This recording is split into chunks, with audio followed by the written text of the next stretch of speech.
afternoon or good morning. Depends on the part of the country you're in. I am having a great day. As you all know, I do not let idiots stop me. I stop them. And then I investigate and report and I live my life. That's how you're supposed to be. So the reaction that they were seeking yesterday, I hope they got what they were looking for. Because the police are looking for you, cracky, coming in my building. So now everyone on the internet knows. Haha, it's so stupid. If anyone has any information to who that individual is, let me know. Police are working on it. I'm working on it. I have a good idea who it is. Anyway, life goes on. So make sure you pay attention to where the money is going. In terms of, spending, I actually attended a group meeting last night. It was a research project to discuss unrealized capital gains. And so unrealized capital gains is simply gains that have not been realized because it's not real. You haven't traded, you haven't made a transaction. And in California, my state, has this guess tax thing. I guess they want to guess how much you would be getting. So I have an issue with people trying to tax. Where's the money going? Is the United States government broke? Are you little brokies in the government? Is that the problem? You can't control your spending? Yeah, I think that's the issue, clearly. Or you needed to fund your luxury lifestyles. I don't think so. So check me out. Wash my hair. I love it. Oh, darling. And of course, I got on all black everything. So this is Black History Month, right? So check me out.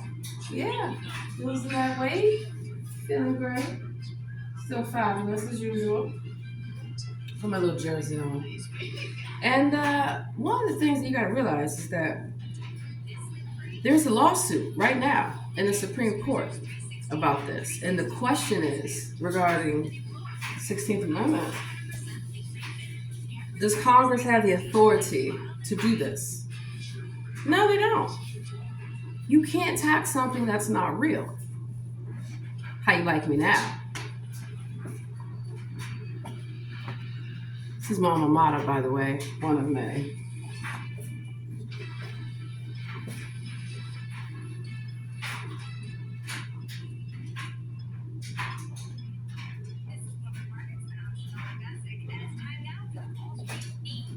And so, the issue clearly is whether or not this is constitutional.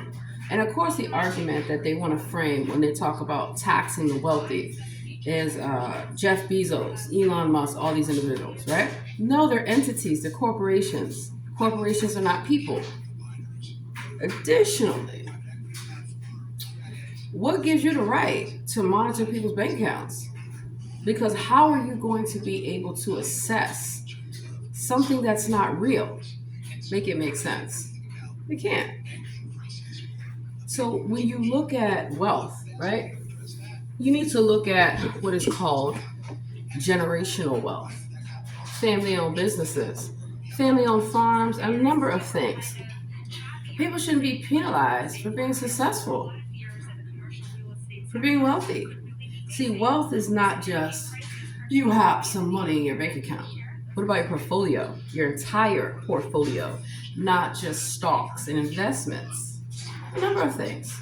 Real estate, gold, diamonds, oil, as well as companies. LLC. A lot of people create LLCs as a dummy front because then they hire another LLC. And by the time you track them down, they have an offshore account in the Cayman Islands or a Swiss account, numbered account. I used to work in the banking industry, so I know. And they will find a way to hide their money, hide their assets. So who's going to evaluate what the valuation of what you have? Say you have antique paintings, you have antique furniture.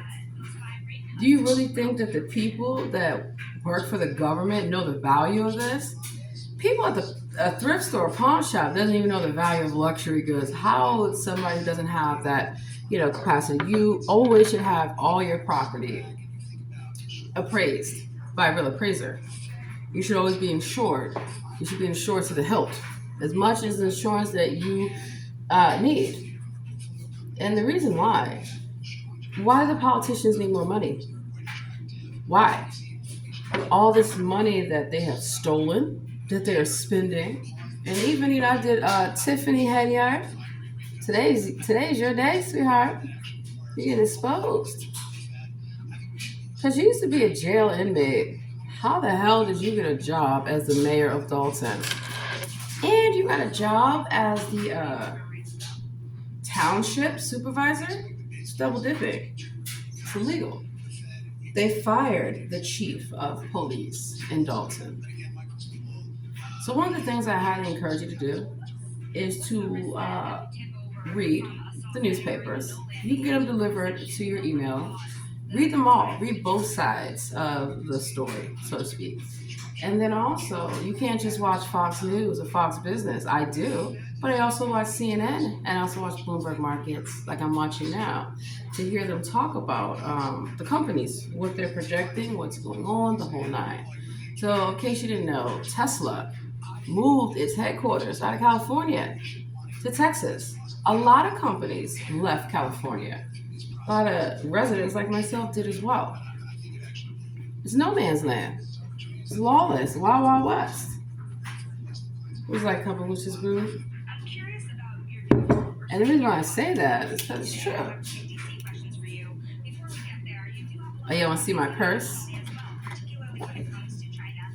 Ralph Lauren. Ralph Lauren, darlings. I gotta change my purse out. The thing that you gotta understand is that financially, you have to pay attention to where the money's going and who's it going to. So with unrealized gains, no, you will not be taxing people. And they always use the argument, pay your fair share. You cannot expect people to bankroll and finance you. Go talk to the government. Go tell them to help you. But don't tell the government to come ask people for more money. So when I worked at the State Department, check me out. See that insignia? Yeah. What is this? Okay, something else. So you have to follow money and listen to both sides of the argument. You might go in thinking one way, but you should be willing to change your mind when presented with new information. But fact check your information, of course. That is the main thing. Where are you getting your information from? Because it's called marketing and advertising for a reason. So every election we go through this where they want to, I'm going to pull some of my, so my earrings can show. They want to, have the same rhetoric, same marketing strategies. Oh my God, border crisis. Oh my God, taxes, immigration. Then come up with another virus. But beyond that, if you don't want to be political, that's fine. However, you need to pay attention to what they're doing with the money.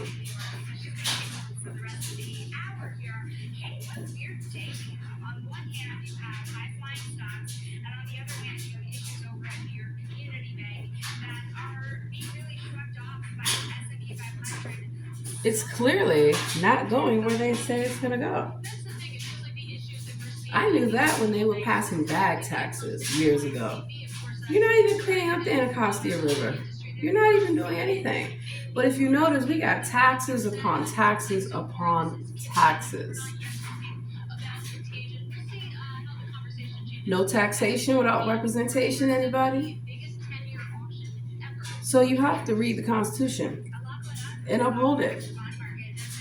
It is the corporation's documents. It's not a country, it's a corporation. So the best way to know the game is to know who are the players, to know what they're up to know what they're about.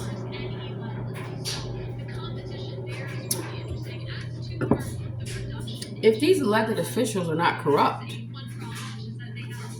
where's all the money?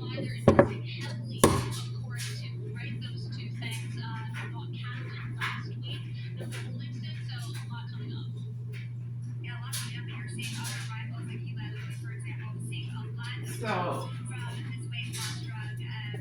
that's why I tell you guys that what they are instilling in your head, brainwashing you about luxury goods. They're lying. They don't even know luxury. Child, please. And that's why I don't show off. But I show you guys that you can be an everyday person, you can be down to earth, and you can be successful, and you can be wealthy. So I had someone accuse me, oh, how are you wealthy? Are you looking at the color of my skin? Are you looking at my young age? And you think you know me? You don't know anything about me. If you did, you would know how I get my money. It's called working. Many careers. Many careers. Not just one, not just two. And if you have many careers, you'll have many pensions. I'm not old enough to withdraw from any pension in this country. No, I have to do a ponytail, but I have to stop me. See, I was smart. When I was in the government and military, I knew to talk to the people who've been there before me, the workers, HR, and they showed me the ropes about different things to invest in at a young age. And I worked in the banks at a young age. I worked a lot of places. So any place that you work, take advantage of the training, the resources, and the knowledge and the connections. So you can make your own connections, you see. Change out my purse. Now, tax time. Taxes are coming up. This is going to be a very contentious election because people often vote with their emotions. People often vote with their pocketbook. So if people can't buy groceries and they can't afford gas in their car, how do you think that they're going to vote? They're going to vote for whoever they think can turn that around, can change that. And the elected officials know that, which is why they play games with everyone every election cycle. I said truth will set you free. Or you can stay in slavery. Slavery is economic oppression. Slavery is not what we were told in the textbooks about different individuals coming off slave ships. That just never happened. What has happened is that everyone has been enslaved because you're all fighting each other. Everyone's suspicious of each other. That's what they hope for, conquer and divide. It's easy to steamroll the masses who won't accept reality. And when I mean reality, a lot of times you may have to change your perspective or your original position on something. So that's why when I'm attending a lot of different meetings, I listen. And I'm not shy about sharing my viewpoint. But do you know what I do? I come with research. Because there's always going to be somebody that is going to want to overtalk you. Say that you're wrong. You don't know what you're talking about. Yeah.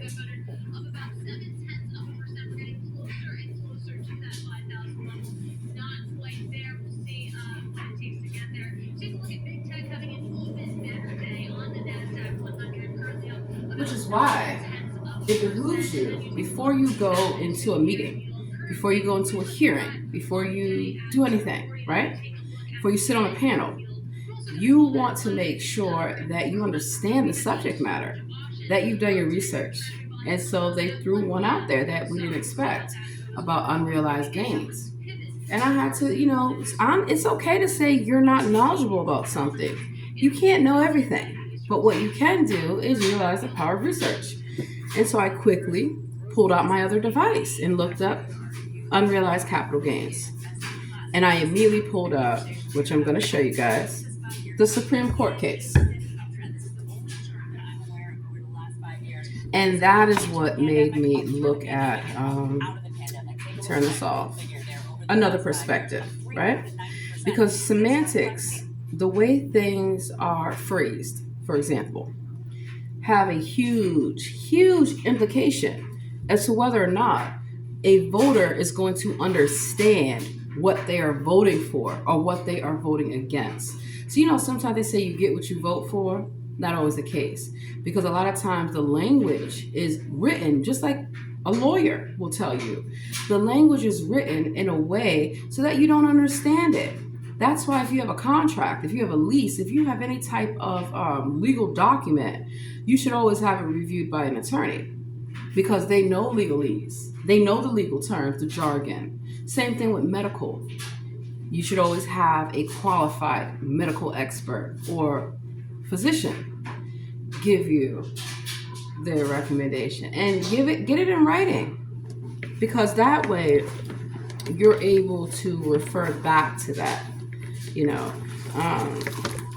Malpractice is real, and that is when people don't do their job.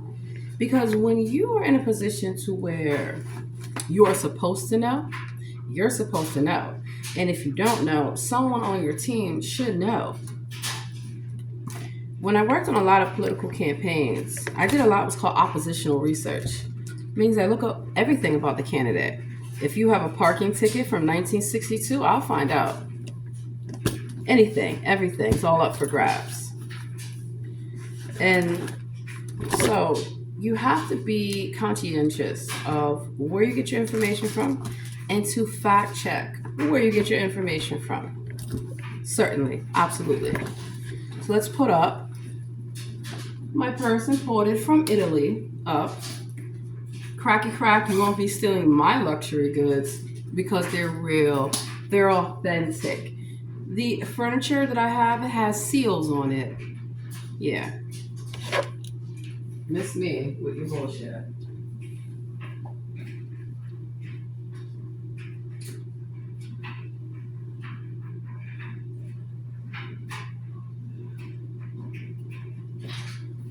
So I have many competing priorities, as well as I go to school. I'm in 2 different programs and applying to law school and doing all these things, right? So I keep myself focused and balanced on what's really important, paying attention to what is going on in the world. So did you know about Senator that called Mark Zuckerberg to the carpet about the impacts of social media on young people with depression, with anxiety, a number of things? And that's why I tell my children, and all children, what you see on the internet, it's not real. With these Instagram, these YouTubers, these influencers, it is all fake. It is all scripted. They're not experts. Are you getting financial advice from Jake Logan about crypto? It's a scam. Crypto is a scam. My Uber driver tried to get me in the game, and I had to explain to them, I'm not interested. I did my research. I tried it out. I didn't see where I was going to make any money. And I remember when I was in college, California, when Bitcoin first emerged, everyone was on it. They would sit up on their computer all night long looking. I'm like, you guys are some fucking fools. Know how to manage your investments, know how to manage your taxes, but also have a qualified accountant to manage your taxes. You know why? They're credentialed, they're licensed, and you check their background. They have the experience that you will need.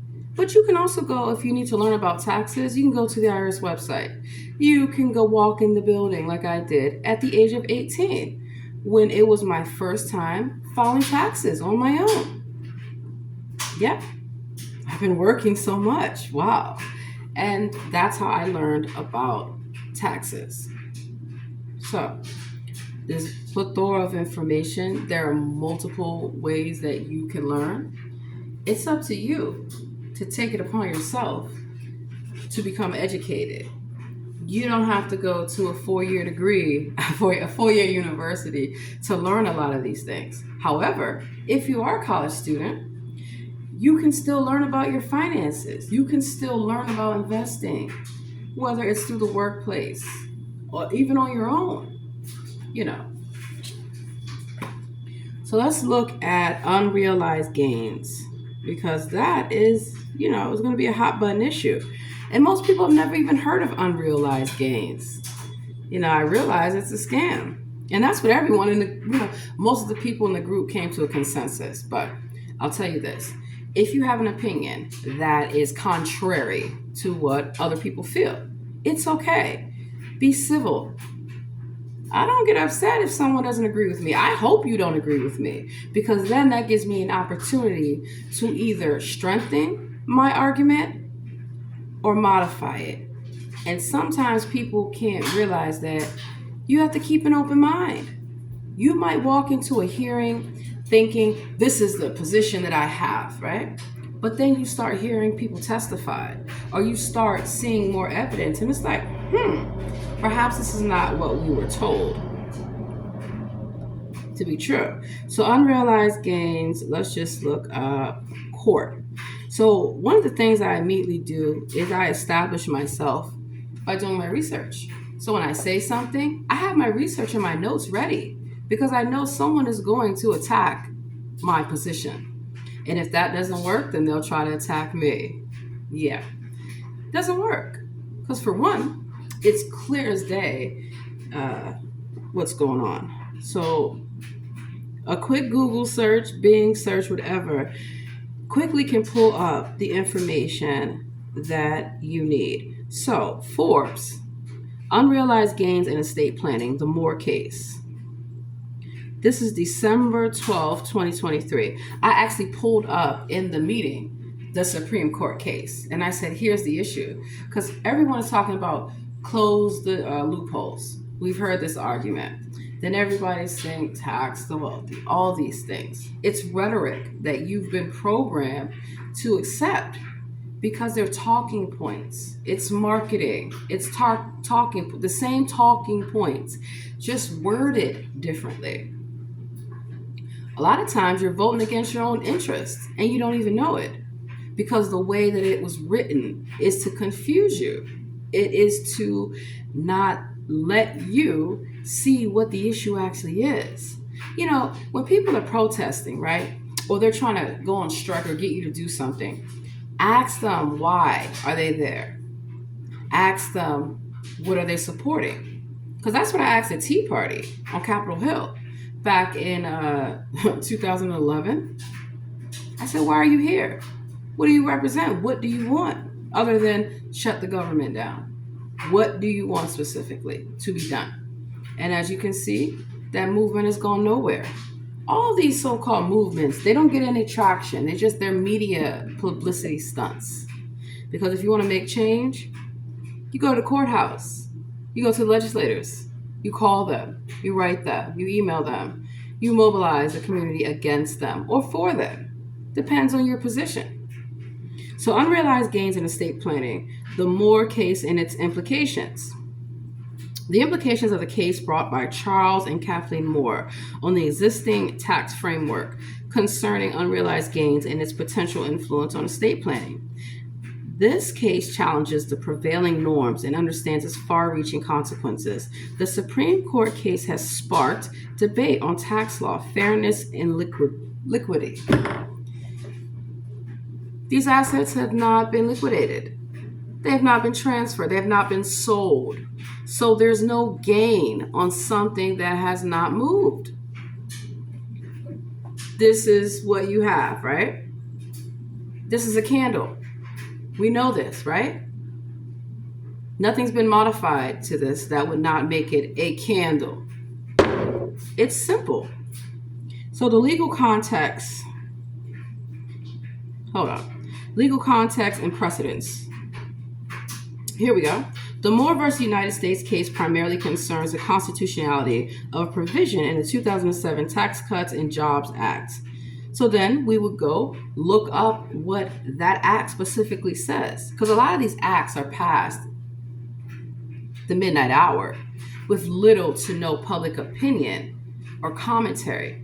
So you don't have to even go in person to put your comments on a bill. You can do it remotely.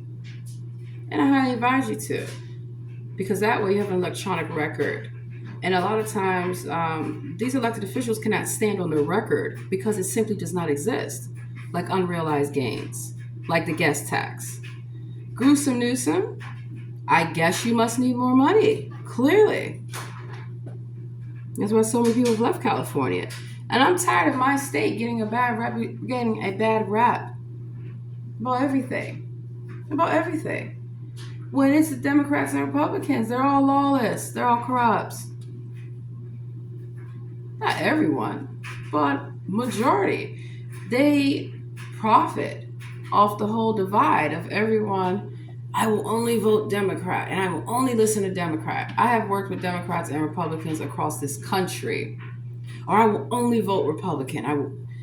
You got to get away from that. The party does not rule you. Okay? What you have to realize is that you have to look at the policies.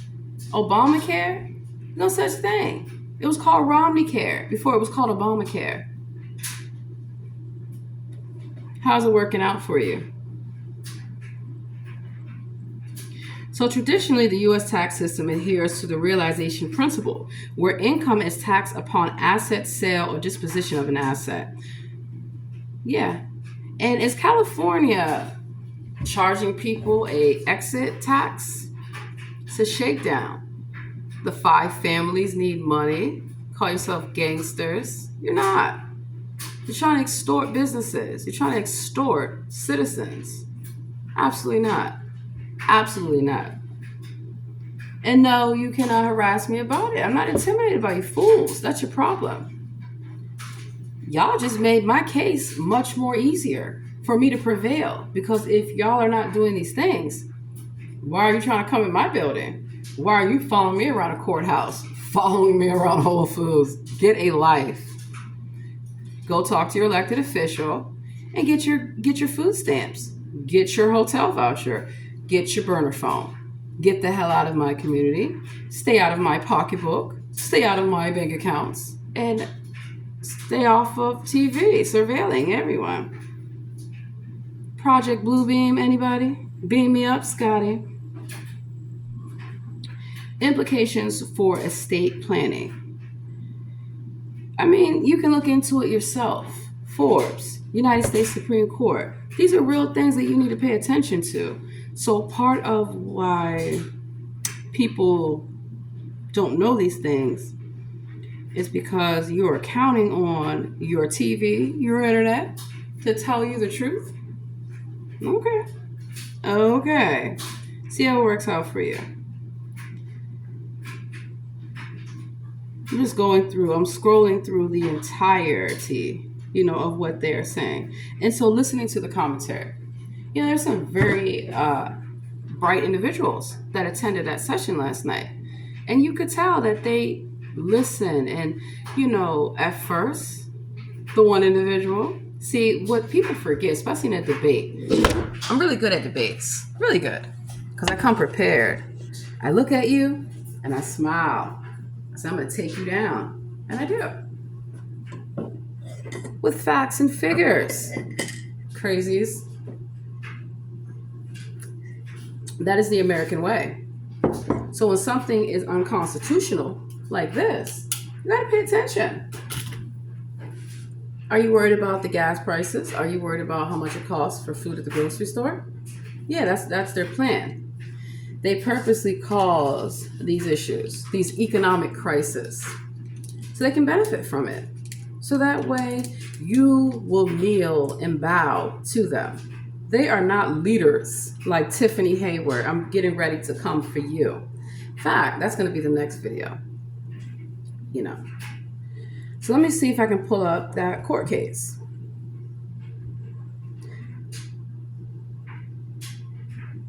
I mean, it's all over the internet. But you have to know what you're looking for. Wall Street Journal. The wealth tax you may already owe. There's nothing wrong with being wealthy. There is nothing wrong. There's a woman right now in California. She's 45 years old. She's fully retired. She saved her money. She works hard. She's retired at 45. You can actually retire early. You don't have to wait till you're 72 or 76 if you know the right information. So it's disinformation for a reason. So you don't ask questions. So you don't start looking at ways where you don't have to work a 9 to 5 job, where you don't have to stand on your feet 10, 12 hours a day. You don't have to sit at a desk answering phones, pushing paper, a whole number of things. You can do what you want to do. And so there are a lot of careers that allow you to work remotely, that allow you to make a good living. Why do you think I am doing cybersecurity and business intelligence? Because things updated. So I had a credential in cybersecurity years ago. Things change. We have AI, we have blockchain, we have a number of things. Most people do not have enough free time to do this. Let's just keep it real. You're working, you're taking care of your family, you're taking care of your household. Make time. If you got to get up 30 minutes early to just start reading the newspapers and watching, because it's not all fake news. Most of the time, the truth, they say devil's in the details. I don't play devil's advocate. You have to read beyond what you're told. Semantics. Let's talk about it. So, words have meaning. If you do not understand the actual interpretation of the word, I highly recommend that you go to the dictionary. I like Black's Law Dictionary. There's also Webster's. One of the things that I did in school to be successful, I read the entire dictionary. I studied every word because words have meaning. And then, we used to have encyclopedias. Y'all remember Encyclopedia Britannica? Get the whole set. It's all in books. Everything that you need to know is written in a book somewhere. You just got to go find the book. It's at the library.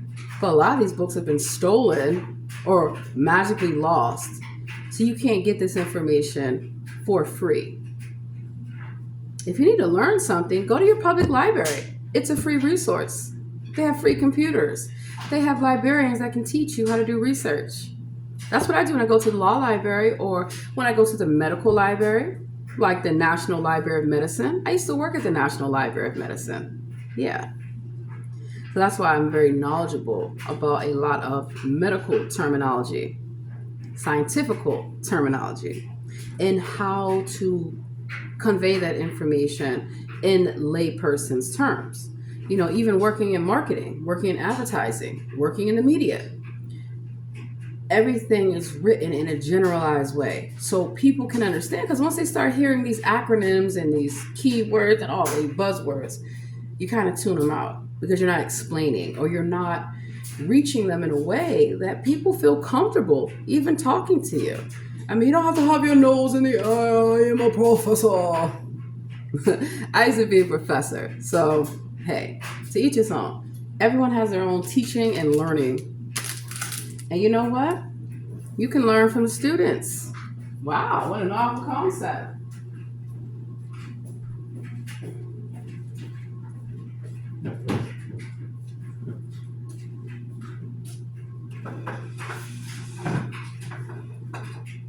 I get my little stool. What a novel concept. And even in school, I never let people stop me in terms of, they would just, oh, you're wrong. No, I'm not. I've learned to not let people mess with your psyche. Try to tell you that what you believe is not right, it's not true. Or they'll try, okay, philosophy. I still remember my my philosophy professor, Eric Deese, University of Maryland. Hi, what's up? Yeah, I remember all my professors. Levita Mundy, African-American professor. I remember a number of people because of the impact that they had on my life, because of the way that they conveyed the information. They weren't boring. They weren't conventional, darling. They actually worked in the field. Like one of my pre-law professors, Alice Chong. She was the prosecutor for PG County. How do you think I learned about working for a prosecutor? Learned about how the prosecutor's office worked. So when I went to work there, not in PG, but another jurisdiction, I had good mentors. I had actual information given to me by my professors, by students. See, you're always going to be a student, even if you're the professor. Put on your student hat and hear from people. So I like open discussion. I think one person just running the show is too much. Let people talk. I want to hear about what you think. And that's why you have to learn how to do research, because facts do not lie unless they were written as fiction. Because most of what you're told that is fiction is actually, a lot of it's factual. So you have to keep that in mind. And you also have to look at, we're going to look at the philosophical fallacies. So whenever you have an argument, a debate, anything, right, with someone, you got to know what the fallacies are that they're going to use to discredit you, to attack you, to attack your position, to sway the opinion in their favor, you know. And let's see here. So we have the red herring, we have the round robin, we have a number of things. Knowing, they say know thy enemy, clearly. So we're going to look at the fallacies.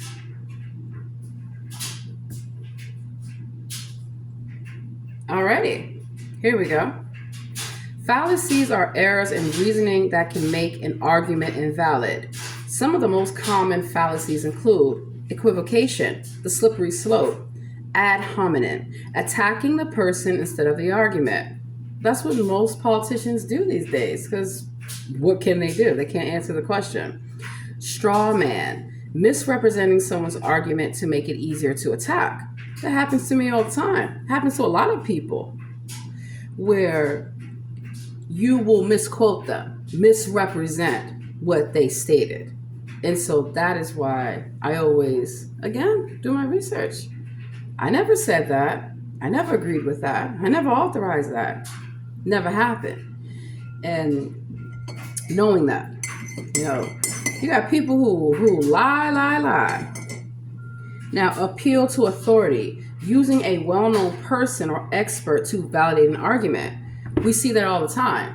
I am an expert, a subject matter expert. Okay, so when you have a court case, in order to be established as an expert, the lawyer that's opposing you is going to go through your credentials.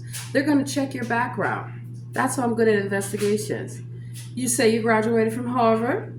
You say you graduated from Yale. I'm going to get the records. You say that you're board certified. I'm going to find out. You claim that, you're a financial guru and all these things. And then what you find out, the experts are not experts. They're talking heads. Dr. Oz, why are you calling Dr. Oz a doctor? He's not a doctor. Dr. Phil, he's not a doctor. Dr. Fauci, not a doctor. Dr. Ben Carson, also not a doctor. Dr.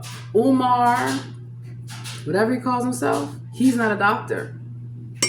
There are different kinds of doctors. You have medical doctors. You have people that have PhDs, people that I worked with at NIH and Walter Reed. Okay? So when you have a doctorate degree, where is your dissertation? You know how long it takes to write a dissertation? You have a master's degree. Where's your thesis? Where is it published? See how easy it is? If you sat on a law review committee, where's your publications? You're not published, huh? Appeal to fear, creating fear instead of providing reasoning. It's called fear mongering. People can get you all riled up and afraid. That's how you're going to vote, with your emotions. Emotional-based voting. Emotional. So there's two distinguishing things about intelligence. You have intellectual, obviously intelligence, And then you also have emotional intelligence. So the difference between emotional intelligence is being able to master your emotions. And it's something that I have worked on for many, many years. So while I may appear non-bothered, because I'm not, while I may appear confident, I am. I wasn't always. I had people steal my ideas, steal my inventions, all this shit. And then you have to confront them. And then, you're in a meeting. You did not write that policy. You did not write that. I did. And I would have to come with the evidence, digital evidence. I've had, even when I worked on Capitol Hill, people would go inside the document and try to put their name on it. And then I would take it to the congressperson and say, excuse me, I created this because here's the digital footprint. Yeah. That's why when I worked in the Office of the Chief Counsel, I worked on intellectual property. I worked on lawyer disbarments, FOIA, ELC, administrative and technology law. So I was working in technology law light years ahead of all this that you see. And yet here I am still learning. Never stop learning. Never stop listening and question everything. Begging the question. That's when a person continuously wants you to answer the question that you've already answered, but they're trying to make it seem as though you didn't answer the question or you can't answer the question. So good thing that a lot of these hearings and all this stuff, and a lot of things, unless it's a closed meeting or closed working session, they're televised, they're recorded. People also have people that they pay on their staff to know the policy, to know the position, and to be able to articulate that. And a lot of times you find that some people that work for these elected officials, they think it's their office. They think that, oh no, I will not pass this on to the governor, to the mayor, because it doesn't suit what they want to focus on. Everybody has an agenda. The government has agendas, the military has agendas, everyone has an agenda.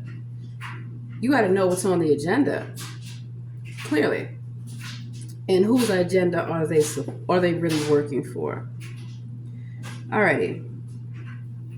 So the Stanford Encyclopedia, once again, book-based research of philosophy. You can look this up. It's all here for you. So we have some more. We have the ad ignorantium. Now, do you notice that these words are Latin? Ad hominem? They're Latin because laws are written in Latin. So, a theory is discarded not because of any evidence against it or lack of. Sometimes they say things are unsubstantiated. Did you hide evidence? Did you destroy discovery? Is that what it is? So whenever you have a lawsuit or a case, there's rules of discovery. And a lot of times you'll find that they purposely, especially if they have lawyers who know their shit, they can bury you alive in discovery. Depending on the jurisdiction, I might not have to give you discovery until the day of trial. Now make that make sense.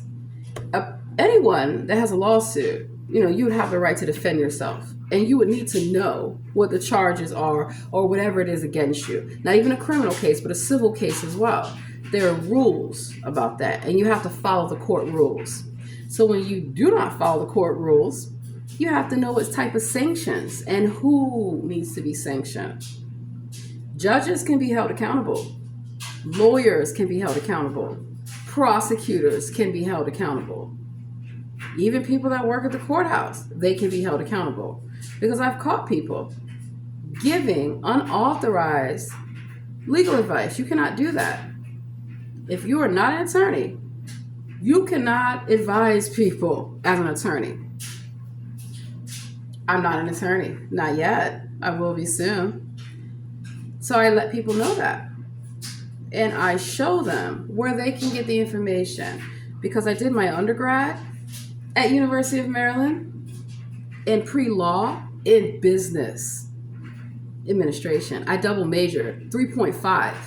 not because I'm beautiful or have a great personality. I'm smart. McKeldin Library. Do you know how many hours I was in that library? With coffee and snacks. Couldn't eat inside, no problem. So you have to focus on what's important to you, right? And I just remember so many of my professors who were critical thinkers, who made you think outside the box. And I was always ahead in class. That's why I was gifted and talented. From the second grade, I was gifted and talented. How do you get to be gifted and talented in second grade? Because I love to read and I love school. There's nothing wrong with that.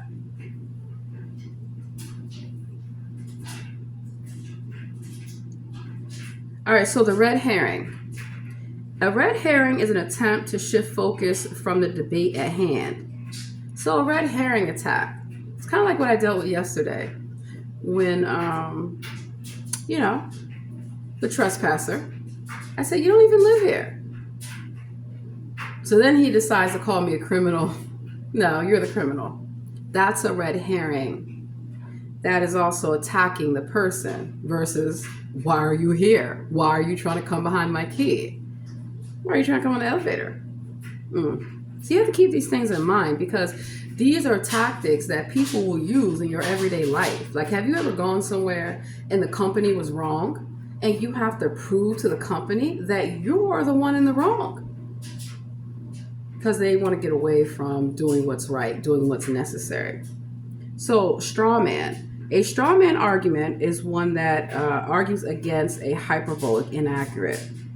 A straw man. Just make shit up. Throw it on the wall. See if it sticks.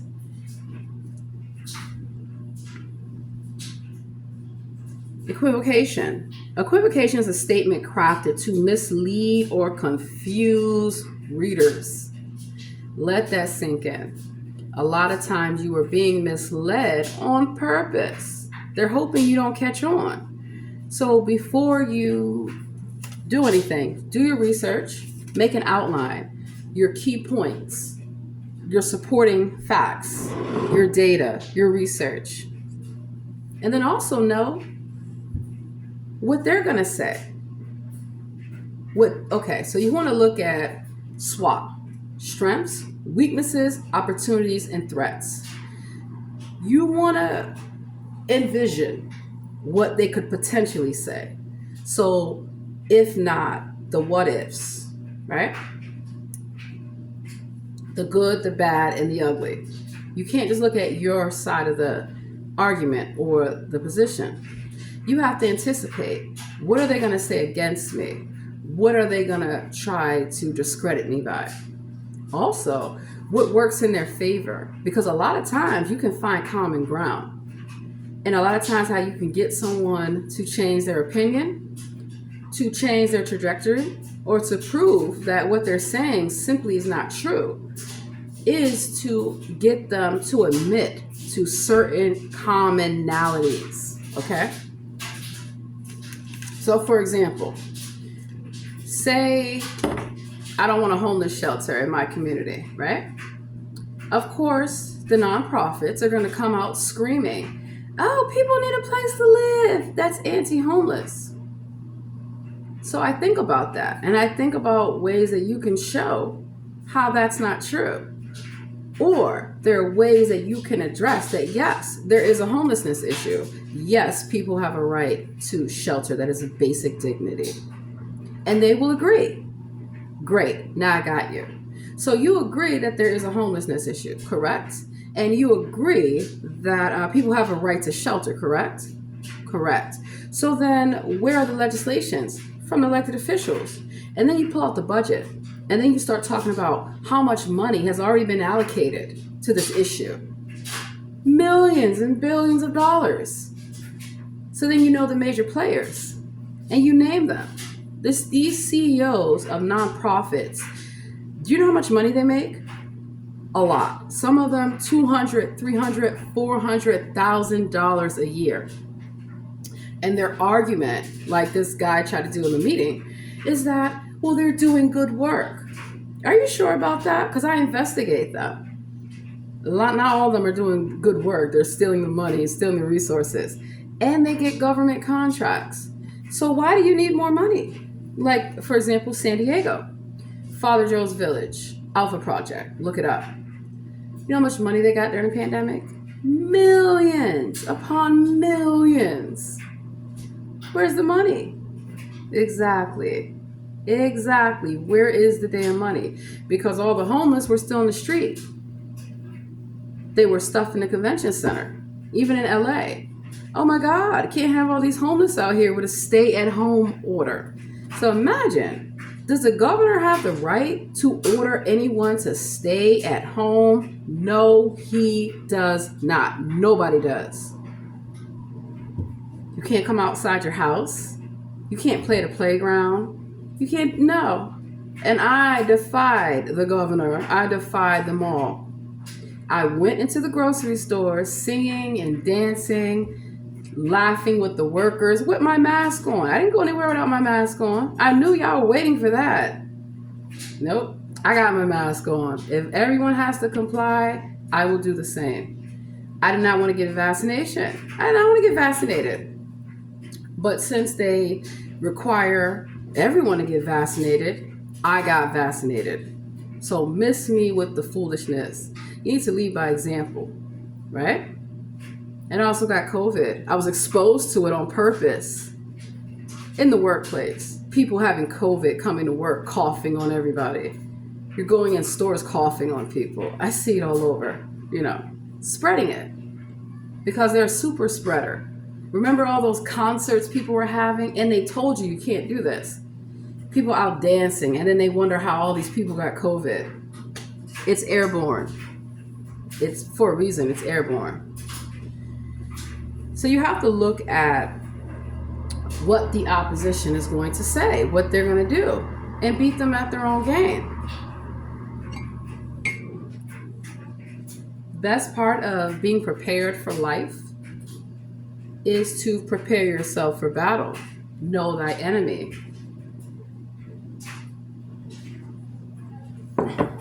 So, 13 types of fallacies. You have more. So you have the correlation causation fallacy. When I was studying psychology, we talked a lot about correlation and causation. So correlation would mean that two independent variables are, in a sense, related to each other. Causation would be one variable affects the other variable. So, causation, right? I woke up this morning, I washed my hair. I didn't dry it. I went outside and I start sneezing. One could infer that not drying my hair, having my pores open, caused me to sneeze when I went outside. Or you could have what's called correlation. I also have allergies. So allergies could have caused me to sneeze. Open pores could have caused me to sneeze. The two are separate variables. They're related in the sense of they both are examples, but one may not have caused the other. The bandwagon fallacy. Get on the bandwagon, y'all. If I say this, you will say it too. So people jump on the bandwagon. And then they wonder why they fall off when the wheels fall off. You jump on the bandwagon and you're going to ride till the wheels fall off. Okay. Ask people on the bandwagon, what are you here for? What do you believe? Does one speak for all? I don't think so. So then we have, of course, we're in the strong, the false dilemma. We have a crisis. We have a problem. That's usually what's called a call to action. What's the problem? Is it fabricated? Is it made up conventionally to benefit who exactly? You have the slothful induction fallacy, the hasty generalization, and you see this a lot with these generalizations. The middle ground fallacy. Didn't I talk about the middle ground? So again, you can use these fallacies against someone utilizing the fallacies on you if you know what they're doing. That's why I'm well aware of people that want to over talk you, cut you off, get angry, and expect you to be angry. No, stay calm. What's wrong with you? Why are you angry? And smile. Oh, that's the nail in the coffin right there. My smile, my smirk. Are you mad? I don't care. And that is today's session lesson tutorial on fallacies and paying attention to legislation, paying attention to what is going on in your community. You live in DC, they've already passed the law. Now you can repeal laws, you can get them overturned, but you have to know that process as well. So to be able to effectively be an advocate, to be able to lobby on a position, because I also worked on K Street, a lot of lobbying shops. My soul's not for sale, just for you to get a few funky dollars, because you want to advocate more money that you guys do not need. So the whole show me the money, it's a real thing. Open those books. Every jurisdiction, they have to pass budgets, and they usually pass it in advance to prepare. So not only do you need to look at the current budget, you need to look at the prior year budget and what they are proposing going forward. Also, looking at what other jurisdictions are doing is a key indicator. Because whenever someone hears California, they're like, oh no. Really? But we have some of the most protections in the state, in the country, like the Crown Act, like the privacy laws, like a lot of things that people worked on to get these things. So yeah, I'm from the land of protest. I love the protest. I love a good protest. Get your bullhorns and signs ready. Yeah, because you're going to do the right thing. And the best way to get people to do the right thing is to form commonalities within your community. Not everyone's going to agree with you. I don't want you to. I hope that you don't agree with me, because that gives me something to think about. I like a challenge. I don't back away. I'm not weak. I'm not timid. I'm just a nice person. I'm very well educated.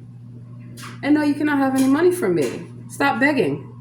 You know who I give money to? People that don't ask me. People that I feel that I see a need in. And then they get jealous and want to come take from them. No, you will not. One time I went out there and I was giving homeless some money and gift cards. And this one guy comes up. He's trying to take the gift card. No, you're not getting shit. Because I see you out here all the time. You're always begging. Get a job. They like to stand at the intersection with their little signs. Sign of the times. Get a fucking job. And I'm not one of those people who say, get a job, you bum. No. Do you need help? You need some resources? I got you. I can get you a job. I can get you a job within a day. I know a lot of people. I can write your resume. I can help you with your references if you have any. If you need job training, I can get you in a paid job training program where they will pay you to learn. They will pay you to go to school. They will pay you. What's the problem? What about pre-apprenticeship programs? I was just in a pre-apprenticeship program, and they were supposed to pay us $1,000 stipend, and they didn't. Phase 3 training, you're busted, because I busted you guys. They didn't even give us the book until we were supposed to be halfway through. But I don't need the class because I have the book. And I said, how come we don't have hands-on training? You know, people that are working with electricity, we have to have hands-on. But they have a huge contract with Metro, WMATA. And you know what's going on now with WMATA and the FBI moving their location. Yeah. So what I'm saying is that the reason that they can't answer questions when the reporters ask them, when the senators and Congress people ask them, is because they don't have the answers. They weren't prepared. They were given a script and told to get on out there and fulfill your job. You never know what I'm going to say, huh? Good. Because you can't control me. I don't let anyone control me. You shouldn't let anyone control you. Control what you feel, what you think. You have to change your way of thinking. If you want to think outside the box, like they say, get out of a cubicle. Get out of a cubicle and get into the real world. And you will meet real business leaders, real community leaders, real CEOs. Being a CEO is not a bad thing. It's the stigmatism behind these fake ass CEOs like Bezos, like Elon Musk. A lot of them. They're incorporated. Let that sink in. The corporations. Corporations are not people. Elon Musk is not even a real person. Neither is Zuckerberg, can't you tell? All right. Next video coming up.